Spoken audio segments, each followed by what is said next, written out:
Long ago, in a quiet town nestled between green hills, lived an old man named Thomas. Thomas was a master tailor. He had spent his entire life working with needles, thread, and beautiful fabrics. For many years, he and his wife, Mary, ran a small but busy tailor store. They were known for making the strongest coats and the most beautiful dresses in the area. They worked from sunrise until the moon was high in the sky. They saved their coins and dreamed of a peaceful old age together. But after Mary passed away, the house felt empty and quiet. Thomas grew older.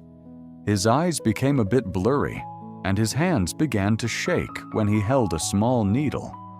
He could no longer work as fast as he used to, and the once busy store became a dusty room filled with memories.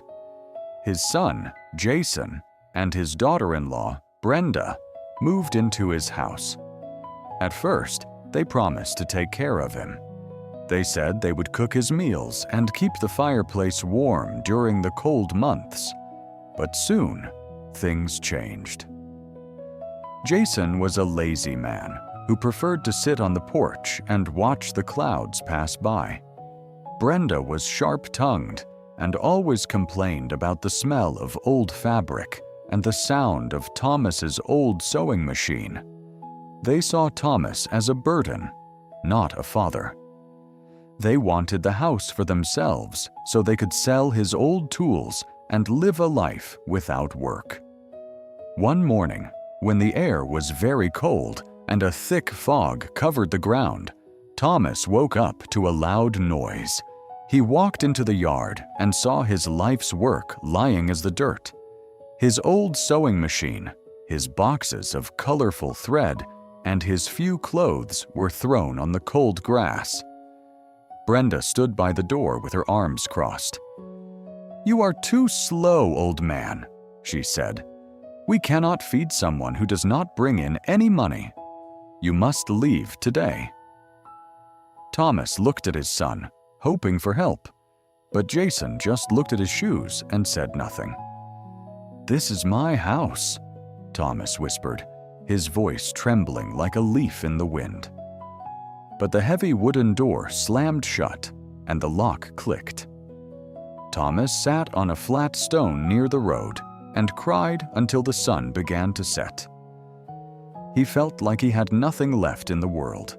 However, as the wind grew colder, he pulled his favorite old coat closer to his body. It was a heavy, dark blue coat he had made himself many years ago. It was thick and warm, but it felt unusually heavy. He remembered a secret he and Mary had kept. Years ago, they decided to save for a rainy day. Instead of keeping their savings in a box that could be stolen, they had exchanged their earnings for many heavy gold coins. Thomas had carefully sewn these coins into the thick lining of his coat, one by one, over many years. He touched the hem of his coat and felt the hard, round shapes hidden inside. He realized he was not poor at all. He was actually quite wealthy. With a new spark of hope, Thomas began a long walk across the valley. He walked until his feet were very sore, and he reached a new village where no one knew his name. In this new village, he met a kind family who owned a small inn. They saw the tired old man and gave him a warm bowl of soup and a soft bed for the night. The next morning, Thomas looked for a small building to buy. He found a tiny, broken-down store near the town square. With a few of his gold coins, he bought the building and a set of the finest sewing tools he could find. He also met a young boy named Nathan. Nathan was an orphan who lived in a small shack and worked hard to find wood for fires just to get a bit of food. Thomas saw the boy's honest eyes and invited him to help in the store. "I will teach you how to sew, and you will help me with the heavy work," Thomas said. Nathan agreed happily. He treated Thomas with great respect, always calling him "Sir," and making sure the old man had hot tea. The store, which they named the Silver Needle, became very famous. People traveled a long way to get clothes made by Thomas and his young apprentice. Thomas was happy again. He ate well, lived in a warm house, and felt proud of the old town. Jason and Brenda were in big trouble. They had sold Thomas's house and spent all the money on expensive food and fancy clothes. They did not work, and soon they had nothing left. They became thin and hungry. Their old neighbors did not want to help them because they knew how they had treated Thomas.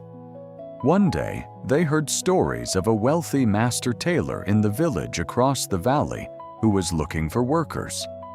They did not know it was Thomas. They walked for many days until they reached the beautiful new store. When they knocked on the door, they were shocked to see Thomas.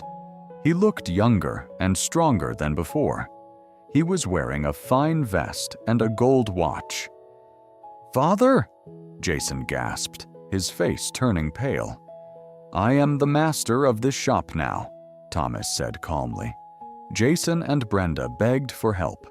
They told him they were starving and had no place to go. Thomas looked at them and felt a mix of sadness and pity. He agreed to give them a job and a place to sleep in the back room, but he had one rule.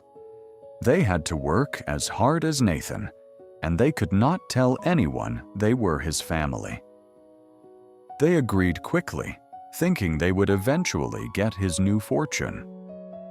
For many months, Jason and Brenda worked in the back of the store.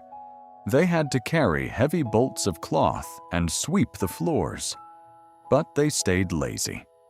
They tried to steal small pieces of silk to sell, and they complained every day about how hard life was. They were only waiting for Thomas to pass away so they could inherit the business. One winter night, Thomas grew very ill. He called a lawyer to his bedside. When Thomas finally passed away, the village felt a great sadness because everyone loved him. Jason and Brenda rushed to the lawyer's office, smiling secretly. They were sure they were rich now. But the lawyer opened a thick paper and read Thomas's will. "To my son and his wife, I leave the old blue coat I wore when they threw me out of my home. It is a reminder of the day they gave up on me. To Nathan, the boy who showed me kindness when I had no one, I leave my store, my house, and all my savings." Jason and Brenda were furious. They grabbed the old coat and ripped it open, hoping to find more gold hidden inside. But the coat was empty. Thomas had used all the gold to build his new life and to help the people of the village. The couple was left with nothing but a torn, old coat and their own shame.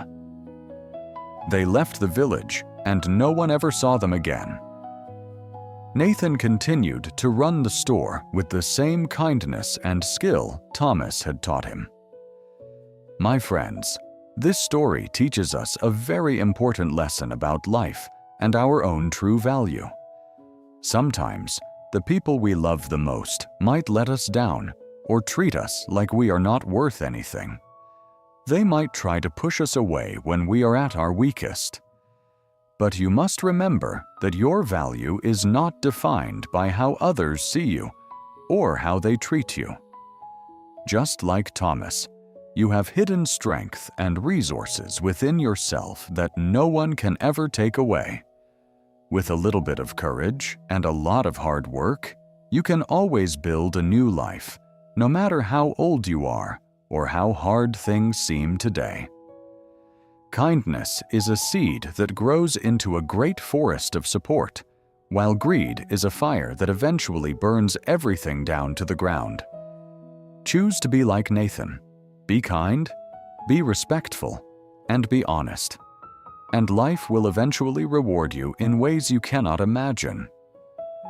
If you found this story helpful and want to learn more English while hearing great lessons, please subscribe to our channel. We share new stories every week to help you grow your heart and your mind. Let's walk this path of wisdom together.